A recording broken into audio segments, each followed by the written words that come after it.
அனைவருக்கும் வணக்கம். இன்று நம்ம சங்கல்பத்தில் கூறக்கூடிய கால அளவுகள், அதாவது கல்பம், மன்வந்தரம் இதெல்லாம் சொல்கிறோம் இல்லையா, அதெல்லாம் எவ்வளோ அப்படிங்கிறத பார்க்கலாம்.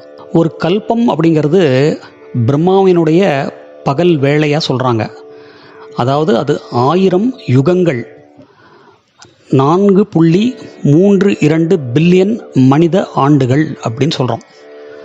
அதே மாதிரி ஒரு கல்பம் என்பது 14 மன்வந்தரங்களாக சொல்லப்படுகிறது. ஒரு கல்பம் முடிந்தால் பிரம்மாவுடைய ஒரு நாளினுடைய பகல் வேளை முடிந்தது. அவருடைய இரவுதான் பிரளய காலம். அது மாதிரி ஒரு மன்வந்தரம் என்பது மனுவினுடைய வயது. இப்போ ஒரு மன்வந்தரம் அப்படின்னா 306.72 மில்லியன் மனித ஆண்டுகள், அதாவது 71 மகா யுகங்கள் அப்படின்னு சொல்கிறோம். 4 யுகங்கள் நமக்கு தெரியும்: சத்திய யுகம், திரேதா யுகம், துவாபர யுகம், கலியுகம். இந்த 4 யுகங்களும் சேர்ந்தால் ஒரு மகா யுகம் அப்படின்னு நாம் அழைக்கிறோம்.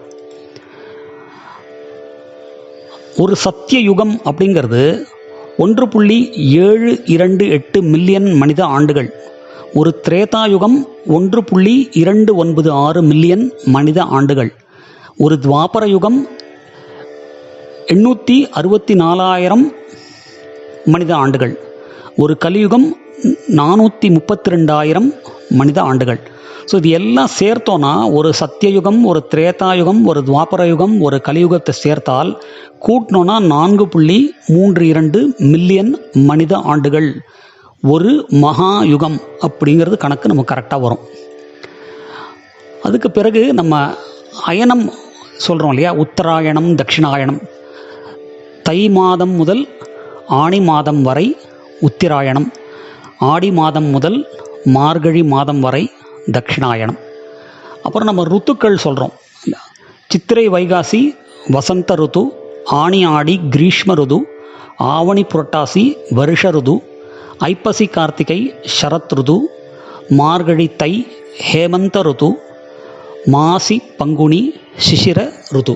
இப்போ நீங்கள் பார்த்தீங்கன்னா சித்திரை வைகாசி ஆணி ஆடிலேருந்து பங்குனி வரைக்கும் ஒவ்வொரு தமிழ் மாதத்துக்கும் சம்ஸ்கிருத மாதத்தினுடைய பெயர், ருத்து மற்றும் அயனம்லாம் நம்ம பார்க்க முடியுது.